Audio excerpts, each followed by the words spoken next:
तो स्वाभाविक है कि राज्य का जो नेतृत्व उसको स्वीकार करना होगा।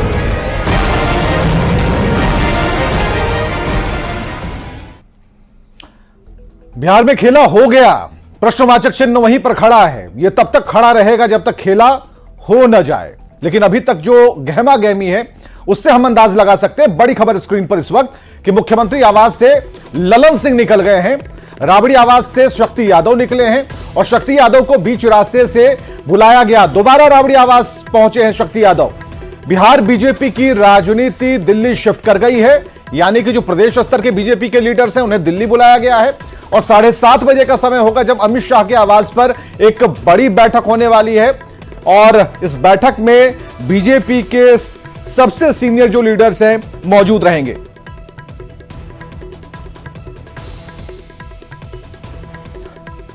तो ललन सिंह के बारे में सूचना है कि वो जो बैठक हो रही थी, सबको बुलाया गया था, उस बैठक से बाहर आ गए हैं। विजय चौधरी को हमने आपको दिखाया कि विजय चौधरी की भी गाड़ी निकली, लेकिन पत्रकारों से बात करने वाले विजय चौधरी आज कन्नी काटने लगे। कुछ बात नहीं की, गाड़ी तक नहीं रोकी, शीशा गिराने की बात तो अलग है। और ऐसे में बिहार बीजेपी की अगर बात करें तो इनकी राजनीति दिल्ली शिफ्ट कर गई है। बुला लिया गया सम्राट चौधरी को, सुशील कुमार मोदी को और 7:30 बजे का वक्त दिया गया है कि बिहार के संदर्भ में, बिहार की राजनीति के बारे में कि आगे क्या हो, क्या फ्यूचर होगा, कौन कौन सी शर्तें होंगी और जो टेक्निकल इशू हैं उन सभी चीजों पर मंथन के बाद किसी निष्कर्ष पर पहुंचा जाएगा। तो खेला होने की बात तो पहले से मांझी कर रहे थे और मांझी बराबर कह रहे हैं कि 30 तारीख के बाद। और सीएम आवास के बाहर आनंद अमृतराज हमारे साथ जुड़े हुए हैं। आनंद, जो गहमा गहमी है बढ़ी हुई है, 7:30 बजे एक बड़ी बैठक होगी और उस बड़ी बैठक से पर नजरें जो है हमारी लगातार बनी हुई है, लेकिन नजर हमारी आप पर भी है क्योंकि सीएम आवास के बाहर जो भी गहमा गहमी है या फिर सीएम आवास से जो राजभवन तक की जो दूरी है, आपसे बेहतर कोई इस वक्त नहीं नाप सकता। बिल्कुल विवेक, हमारे पीछे सीएम आवास जो हमारे दर्शक देख सकते हैं और यहाँ से बस कुछ कदमों की दूरी पर राजभवन है। हम एक बार तस्वीर भी आपको दिखा दे रहे हैं, राजभवन की तस्वीर। दूरी बहुत ज्यादा नहीं है, लेकिन इस दूरी को नापने में भी समय निर्धारित नहीं किया जा सकता है। उस दूरी तय की भी जाएगी कि नहीं की जाएगी, फिलहाल इसके बारे में कोई कुछ नहीं कर सकता। लेकिन हम अपने दर्शकों को दिखा देते हैं कि राजभवन और सीएम हाउस में बहुत ज्यादा दूरी नहीं है। लेकिन मैं फिर आपको बताने की कोशिश कर रहा हूँ, सियासी अटकलें चल रही हैं बिहार के सियासत में, सियासी अटकलें चल रही हैं और अटकलें तब से तेज हो गई जब नीतीश कुमार ने सार्वजनिक मंच से प्रधानमंत्री की तारीफ कर दी और लास्ट में उन्होंने एक बात और भी कहा है कि मेरी एक मांग तो पूरी हो गई, दूसरा भी देख लेते। दूसरा कई सारा ये माना जा रहा है कि विशेष राज्य के दर्जे की मांग जो बिहार सरकार लगातार कर रही है, नीतीश कुमार लगातार कर रहे हैं, शायद उनका इशारा कुछ हो रहा है। उसी के बाद बिहार की सियासत गर्मा गई है। आनंद, हम आपको रोकना चाहेंगे, विजय चौधरी से आपकी बातचीत हुई है क्या? देखिए, अब से कुछ देर पहले हमारे सहयोगी शैलेंद्र की बातचीत हुई थी और वो भी कहीं के प्रभारी हैं। कल गणतंत्र दिवस के दिन वो रवाना हो गए हैं जहां पे उनको झंडोत्तोलन करना है। विजय चौधरी ने कहा शैलेंद्र से, जो हमारे सहयोगी हैं उनसे बातचीत में, कि सब कुछ ठीक है, सरकार को अभी तक कोई खतरा नहीं है। इंटरेस्टिंग है कि सरकार को अभी तक कोई खतरा नहीं है। विजय चौधरी नीतीश कुमार के बेहद खास माने जाते हैं, उनका ये बयान आया है। तो जाहिर तौर पर हमारे सहयोगी ने अब से कुछ देर पहले शैलेंद्र ने बातचीत की है विजय चौधरी से और विजय चौधरी ने उन्हें ये बयान दिया और उसके बाद उन्होंने ये भी कहा कि झंडोत्तोलन के लिए कल 26 जनवरी है, झंडोत्तोलन के लिए उन्हें जाना है। तो जाहिर सी बात है, सियासी सरगर्मी के बीच में विजय चौधरी का यह बयान बहुत कुछ इशारा करता है और खासकर अभी जब सियासी हलचल काफी तेज और उस बीच में अगर विजय चौधरी ये कहते हैं कि अभी तक सब कुछ ठीक है, सरकार को कोई खतरा नहीं है, तो फिलहाल जेडीयू लेकिन आनंद, सवाल तो ये है ना कि सरकार को अब तक कब खतरा हुआ था? इससे पहले भी इधर से उधर कई बार चीजें हुई, लेकिन ये सवाल तो जायज है कि खतरा कब हुआ था, लेकिन ये तो तब पता चलता है जब कुछ हो जाता है। बिल्कुल बिल्कुल, मैंने आपको बताया कि सियासत में अपने बयानों से भी कई बार इशारा दिया जाता है। नीतीश कुमार ने कल इशारा दिया प्रधानमंत्री की तारीफ कर और आज विजय चौधरी बोले कि सरकार को कोई खतरा नहीं है अभी तक। तो इसके भी तो मायने निकाले जाएंगे। अगर मान लीजिए कुछ चर्चा नहीं होती है तो खंडन करने की भी जरूरत पड़ती है, जैसा कि आपने कुछ देर पहले बोला कि बाबू के द्वारा झंडा तोलन होगा। आप सब लोगों को निमंत्रण है। इसको लेकर तो बैठक नहीं हुई होगी ना? कल 26 जनवरी है, उसी के सिलसिले में राष्ट्रीय अध्यक्ष के पास हम लोग आए थे, कहने आए थे। जो रणविजय साहू हैं वो पत्ता नहीं खोलना चाह रहे हैं, लेकिन जो दूसरे तमाम नेता हैं वो इस वक्त यहाँ से निकलने लगे हैं, तमाम नेतागण। और उदय नारायण चौधरी जो हैं वो भी निकलने लगे। यहाँ तस्वीरों में देख सकते हैं। हम बात करने की कोशिश करते हैं क्या बात हो रही थी अभी इस वक्त तस्वीरों में विधानसभा अध्यक्ष, लेकिन वो बात करना नहीं चाहते। जाहिर सी बात है जिस तरीके से राजनीतिक गहमा गहमी है वैसे में नेता जो है वो बातों को पलटने में इस वक्त दिख रहे हैं। और बैठक बुलाई गई थी, तमाम नेता अंदर मौजूद थे, लेकिन वो किस तरह की बातें चल रही थी, क्या मंत्रणा हुई बैठक में, इस तरह की संजय आप हमें सुन पा रहे हैं? चाहिए वो मीडिया के सामने बयान नहीं कर रहे थे, लेकिन जो दूसरे पार्टी के वर्कर्स हैं हम उनसे भी बात करने की कोशिश करते हैं कि आखिरकार क्या बात हुई। आपने मुलाकात की अंदर लालू जी से? मुलाकात हुई आपकी? जी हाँ। क्या बोल रहे हैं? सब ठीक है। हम लोग देखिए हर चुनौती को लड़ने के लिए तैयार हैं। ये सब मीडिया का उपज है। जो बातें चल रही थी कि सरकार में इस तरीके से, उस पर क्या बोला? सब मीडिया का सब ठीक है, ऐसा कुछ भी नहीं। मतलब वो हाथ उठाकर बोले सब ठीक है। हाँ, टेंशन मत ले, आप चिंता नहीं करें। ये आनंद के पास जरा हम चलते हैं। टेंशन नहीं है, टेंशन क्यों नहीं है? आनंद हमारे साथ जुड़े हुए हैं। आनंद, अगर आप लोग भी कभी बाइट लेने के लिए, किसी बयान लेने के लिए जाते हैं तो हमें पता है कि उनका लहजा क्या होता है। आइए आनंद जी बैठिए, क्या खबर है, ठीक है ना? लेकिन आज जब वही नेता जब शीशा ना उतारे, गाड़ी ड्राइवर को कहे कि थोड़ा और गति बढ़ा दो, मतलब क्या है? देखिए विवेक, बिल्कुल आपने सही कहा। कई बार हम लोग बॉडी लैंग्वेज के माध्यम से भी सामने वाले का रुख जानने की कोशिश करते हैं और इसी वजह से जैसा कि मैंने आपको बताया कि कई बार बॉडी लैंग्वेज से भी कई बार बातें सामने आती हैं। अभी आरजेडी के नेता जो हमारे सहयोगी संजय बातचीत कर रहे थे, उनके बातचीत से तो यही लगा। और जैसा कि मैंने आपको बताया कि अभी कुछ देर पहले जब विजय चौधरी से हमारे सहयोगी शैलेंद्र ने बातचीत की तो उस वक्त भी उन्होंने ऐसा ही कुछ कहा कि अभी तक सब कुछ ठीक है, ऐसी कोई बात नहीं है, मैं झंडोत्तोलन करने के लिए पटना से बाहर जा रहा हूँ। तो जाहिर सी बात है लगातार हलचल भी तेज है, लगातार निगाहें टिकी हुई है। विवेक, पीछे से कुछ रोशनी आ रही है। सियासी सरगर्मी अचानक से कुछ गाड़ियां लगता आ रही हैं। बिल्कुल, देखिए कुछ हाँ बिल्कुल देखिए कई सारी गाड़ियां जा रही है, कई सारी गाड़ियां आ रही है, लेकिन कोई नेता नहीं है। कुछ अधिकारी लगातार यहाँ पे जा रहे हैं।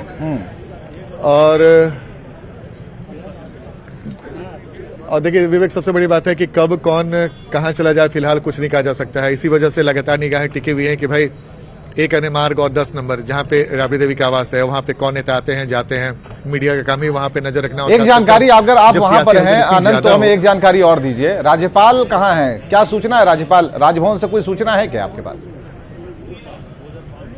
नहीं, राज्यपाल पटना में ही है। राज्यपाल पटना में ही है विवेक। अब तक तो जो जानकारी मिली है राज्यपाल पटना में है। और चूंकि कल झंडोत्तोलन है तो कल राज्यपाल को भी यहाँ पे रहना है। जो सरकारी कार्यक्रम होता है गांधी मैदान में, तो उसमें राज्यपाल को भी रहना है। इसलिए राज्यपाल एक मिनट जरा हमें समय दीजिएगा। अभी विजय चौधरी ने जो हमारे सहयोगी शैलेंद्र से बातचीत की थी, जिसका जिक्र आप कर रहे थे, वो हम अपने दर्शकों के सामने स्क्रीन पर रख रहे हैं। सरकार में अभी ठीक है तब तो जा रहे झंडा फहराने। बीजेपी के लोगों ने दिल्ली में बैठक बुला ली है सब। अरे बैठक करना तो पार्टियों का काम है। यहाँ सब कुछ ठीक है बिहार में। अरे इसीलिए हम झंडा फहराने जा रहे हैं। क्या इशारा है? कह रहे हैं कि अगर सब कुछ ठीक है तभी तो झंडा फहराने जा रहे हैं। और जो झंडा फहराने जा रहे हैं तो ये कौन सा झंडा बुलंद होगा? कल तो जो झंडा हमारे भारत का झंडा वो तो बुलंद होगा ही, लेकिन लग रहा है कि जेडीयू ने भी अपना झंडा बुलंद करने की सोच रखी है, क्योंकि बहुत चीजें इशारों में जरा पोस्टमार्टम उसका करेंगे तो बहुत सारी चीजें निकल कर आएंगी। आनंद, देखिए विवेक, मैं एक बार फिर से आपसे आग्रह करूंगा कि विजय चौधरी के बयान को एक बार फिर से चलवाइए और जो पहला लाइन है उस बयान को जरा गौर से सुनने की कोशिश कीजिए। सरकार में अभी तक सब ठीक है तभी ना हम जा रहे हैं बाहर झंडोत्तोलन करने। तो मेरा आग्रह हुआ कि एक बार फिर से अगर विजय, ठीक है, आनंद कह रहे हैं एक बार फिर से चलाइए, विजय चौधरी का बयान चलाइए, आनंद के आग्रह पर चलाइए। ठीक है तब तो जा रहे झंडा फहराने। बीजेपी के लोगों ने दिल्ली में बैठक बुला ली है सब। अरे बैठक करना तो पार्टियों का काम है। यहाँ सब कुछ ठीक है बिहार में। अरे इसीलिए हम झंडा फहराने जा रहे हैं। आनंद, दोबारा भी हमने सुना दिया, 2 बार उन्होंने इसी बात को कहा कि सब कुछ ठीक है तब तो जा रहे हैं झंडा फहराने। अब कौन सा झंडा फहराने जा रहे हैं और क्या झंडा, वो अपनी पार्टी का झंडा बुलंद कर चुके हैं, क्योंकि कई मायने इसके निकाले जाएंगे। अब देखिए विजय चौधरी बहुत सीनियर लीडर हैं और नीतीश कुमार के बेहद करीबी माने जाते हैं और उनसे सवाल पूछा गया था कि सब कुछ ठीक है तो उन्होंने कहा कि अभी ठीक है तभी न जा रहे हैं। वो पुरजोर तरीके से इस बात को खारिज भी कर सकते थे कि जो भी आप लोग चला रहे हैं वो गलत है। ऐसी कोई बात नहीं। इसलिए मैंने आपको कहा कि एक बार फिर से हमारे दर्शकों को सुनाते तो उन्हें उनके लिए भी समझना आसान होता है। जाहिर सी बात है, विजय चौधरी बहुत नपे तुले अंदाज में कोई भी बयान देते हैं और उन्होंने कहा कि अभी तक ठीक है, तभी ना हम बाहर जा रहे हैं झंडा तोलन करने, वो भी तब जब सियासी सरगर्मी बेहद तेज है और कई तरह की चर्चाएं चल रही हैं और बीजेपी की बैठक 7:30 बजे होने वाली है। जो बीजेपी के बड़े नेता उनकी बैठक अमित शाह के साथ होने वाली है, उसको लेकर भी सवाल पूछा गया तो उन्होंने कहा कि हर पार्टी अपना बैठक करती है। जैसे कि मैंने आपको कहा, जिस पुरजोर तरीके से आरजेडी ने खंडन किया कि ऐसी कोई बात नहीं है, 2025 तक हमारी सरकार रहेगी। जेडीयू के वरिष्ठ नेता और वरिष्ठ मंत्री हैं नीतीश कुमार के बेहद करीबी, उन्होंने जिस हल्के अंदाज में मुस्कुराते हुए जवाब देकर निकल गए, इसलिए मैं आपको बार बोल रहा हूं, कई बार कभी हल्के मूड में भारी बातें कर दी जाती हैं, कोई बड़ा इशारा कर दिया जाता है। संजय हमारे साथ जुड़ चुके हैं। संजय, कुछ देर पहले जब आप बात कर रहे थे आरजेडी के कार्यकर्ताओं से उनसे, तो चीजें आ रही थी, हम समझना भी चाह रहे थे, क्योंकि कल तक यही सवाल हमने आनंद से भी पूछा कि कल तक जो नेता संजय जी जब जाते होंगे आप रिपोर्टिंग करने तो बोलते होंगे आइए संजय जी बैठिए, बताइए क्या हाल चाल है, कौन सा सवाल है, लेकिन आज शीशा नहीं उतार रहे हैं। तो जरा बताइएगा कि ये अचानक से जो बदलाव दिख रहा है और फिर वो लोग कह रहे हैं कि बदलाव है ही नहीं, सब कुछ ठीक है, क्या मतलब है? आपने तो कई ऐसे बदलाव देखे हैं, इस बात का बदलाव कैसे देख पा रहे हैं आप? तमाम नेता अंदर मौजूद थे, चाहे पूर्व विधानसभा अध्यक्ष उदय नारायण चौधरी हो, पार्टी के राष्ट्रीय महासचिव जो हैं रणविजय साहू, वो भी थे। और जैसे जिस तरीके से उन्होंने बात की न्यूज़ 18 से, आपने देखा होगा, वो लगातार ये कर रहे थे कि कल जो झंडोत्तोलन है उसको लेकर चर्चा चल रही थी। अब ऐसे में समझ सकते हैं कि उनका क्या बयान है और वो क्या कन्विंस करना चाहते थे। लेकिन लालू प्रसाद यादव ने अपने कार्यकर्ताओं को आश्वस्त करने की कोशिश की है। एक महिला कार्यकर्ता है, क्या बोल रहे थे लालू जी आपसे? लालू जी सर बोले कि सभी ठीक है, चिंता नहीं करिए। किस बात की चिंता हो गई थी? चिंता नहीं, माने ऐसे ही जैसे अफवाह उड़ रही है, ये किस सब बात की अफवाह? यही सब हम लोग कुछ कुछ सुनते रहते हैं, कुछ कुछ सुन रहे हैं, तो क्या इसमें सुन रहे हैं सरकार को लेकर? हाँ, सरकार चल रही करके, हाँ, लेकिन तो आपको ऐसा लालू कुछ जी ने भी भरोसा नहीं। दिलाया कि सरकार कंटिन्यू ना वो सब बातें नहीं हुई है, वो सब आप बातें। बताइए क्या कहा? एक खबर है शायद आनंद के पास, हम आते हैं संजय, आनंद के पास कुछ खबर है। आनंद। बिल्कुल, देखिए विवेक, हमारे साथ ब्रसर हैं। ब्रसर, क्या इनपुट है आपके पास? अभी दिल्ली में जो बिहार बीजेपी के 3 प्रमुख नेता नित्यानंद राय, सम्राट चौधरी और सुशील मोदी, तीनों की मीटिंग अभी तावड़े जो प्रभारी हैं बिहार के उनके साथ होने जा रही है और वहीं से बहुत कुछ तय होगा। बाकी जो चीजें चल रही है वो चल रही है, लेकिन तीनों जो स्टेक होल्डर हैं, महत्वपूर्ण स्टेक होल्डर, ये मीटिंग के बाद क्या रणनीति बनाई जानी है, बिहार के नेताओं का क्या मन है, उनके मन में क्या है, उसको कन्वे करेंगे टॉप लीडर्स को। लेकिन अभी से थोड़ी देर के बाद ये मीटिंग शुरू होगी दिल्ली में 7:30 बजे जी, इसके चर्चा हाँ, हो रही है। लगभग 7:30 बजे। अभी सूचना ये मिली है कि तीनों नेता निकल चुके हैं और एक जगह पे उनकी मीटिंग होगी और मीटिंग के बाद जो कुछ तय होगा, क्या शक्ल होता है, आगे क्या तय होता है, इसके बाद इस मीटिंग के बाद तय होगा।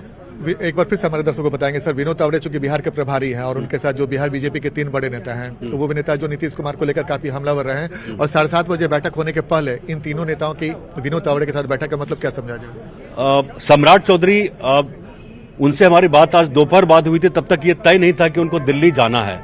दिल्ली अचानक उनको जाना पड़ा, उनका बुलावा आया उनको, उसके बाद वो दिल्ली गए और नित्यानंद राय वहीं बैठे हुए हैं, सुशील मोदी वहीं बैठे हुए हैं। सुशील मोदी के बयान के बाद से ही सारा जो हलचल चेंज हुआ है बिहार में और पूरे देश में, जो चर्चा हुई है वो सुशील मोदी के बयान के बाद हुई है। और इन तीनों नेताओं की जो मीटिंग है ये बहुत ही जरूरी, क्योंकि सम्राट चौधरी अभी निवर्तमान अध्यक्ष हैं, पार्टी को होल्ड कर रहे हैं, पार्टी के टॉप पोजीशंस को होल्ड कर रहे हैं। वहीं दूसरी तरफ आप देख लीजिए, सुशील मोदी जब कुछ बोलते हैं तो उसका कुछ मतलब होता है, वो बहुत बड़ा मतलब होता है, उसका जो अर्थ होता है वो दूर तक जाता है। और नित्यानंद राय काफी महत्वपूर्ण उनका पोर्टफोलियो है, लेकिन के बहुत करीबी माने जाते हैं। हाँ, अमित शाह के बहुत करीबी है। और खास करके जो स्थिति है बिहार में जो बीजेपी के अंदर, उसमें काफी मजबूत भूमिका रखते हैं नित्यानंद राय भी। तो तीनों यानी कि सर, जो बिहार बीजेपी के जो भी बड़े नेता जिनकी नीतीश कुमार से नहीं बनती थी और तल के रुख दिखता था, सबको आनंद एक मंच पे लाया गया, तभी बुलाया गया। सम्राट चौधरी का जो बुलावा दिल्ली से आया इसी वजह से कि आप लोग आइए, एक मंच पे बैठिए और बात करिए। तो आज शाम की जो मीटिंग होगी 7:30 बजे के आसपास में तावड़े जी के साथ में जो प्रभारी हैं बीजेपी के, उसके बाद ही दिशा आगे क्या होने वाली है, आगे की रणनीति तय होगी। तो विवेक, महत्वपूर्ण है, सर ने बहुत सारी महत्वपूर्ण जानकारियां दी और जैसे कि बताया कि बिहार बीजेपी में कई सारे गुट है, लेकिन अमितेश के पास जरा चलते हैं, दिल्ली से कुछ हलचल है। अमितेश जी हाँ, बिल्कुल।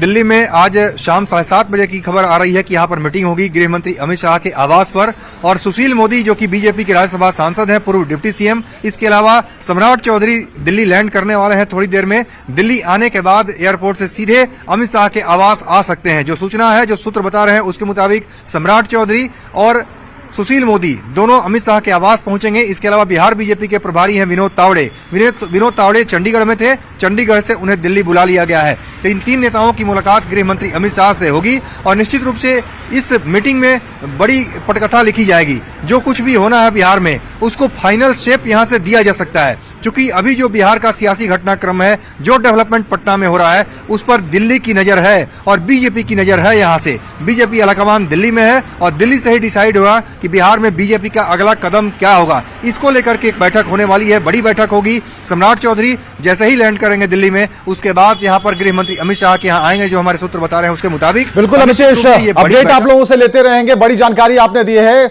आनंद, आपका भी बहुत बहुत शुक्रिया। संजय, आपका भी बहुत बहुत शुक्रिया कि आप लगातार हमारे साथ बने हैं और फिर आपको जोड़ेंगे, क्योंकि इस पूरे घटनाक्रम पर हमारी नजर बनी हुई है। 30 तारीख के बाद कोई न कोई खेला होगा। अगर ऑल इंडिया पार्टी कोई निर्णय करती है किसी भी राज्य के बारे में,